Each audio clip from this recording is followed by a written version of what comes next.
this is question 6 of M4, and from the first look, it feels like it's not related to the course at all because it's purely linear algebra. But I did a derivation of the support vector machine margin computation in the lectures, so I think this is very similar. We're using exactly the same technique to solve this question, so I thought maybe it's useful for me to go through how these are related so that you don't treat this like a purely linear algebra geometry question.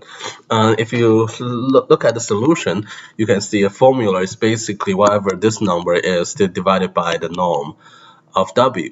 So let me show you how to actually derive this.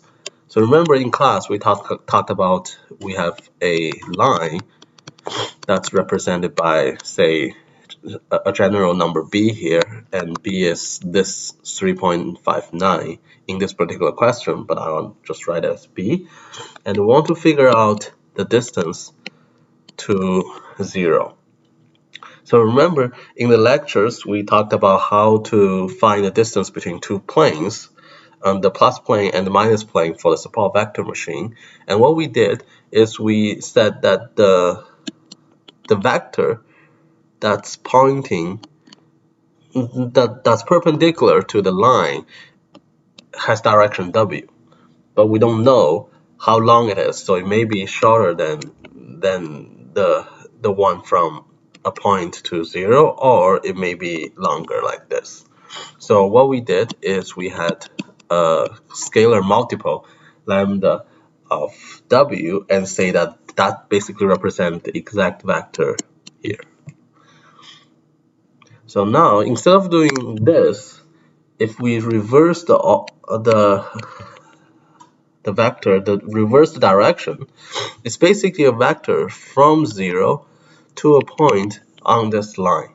And it can also be represented by some constant multiplied by W. Just you need a negative of whatever the original lambda is, but it doesn't matter because it's an unknown constant, and you want to plus 0. But so 0 here is because of the origin. So plus 0 means just that. So that's why we have just some lambda W is on the line. So lambda W is on the line. And what I mean by on the line is if you substitute this in here, the equation is satisfied. So W transpose lambda W is equal to B, and lambda W transpose W is equal to B, and we can figure out lambda is B over W transpose W. And the other thing from the class, from the lecture, you remember is how to compute actually the margin. It's the norm of whatever this is. So norm of this is basically the length of this is this norm of W. And norm of W is just square root of W transpose W. I think I showed this in the pre-recorded lecture. And we know lambda is B. Then we know the result. So that represents the length of this lambda W. And remember, lambda W, the length is just the distance from the point to the line. So that's exactly what we want, and it's basically the same formula as given in the past exam.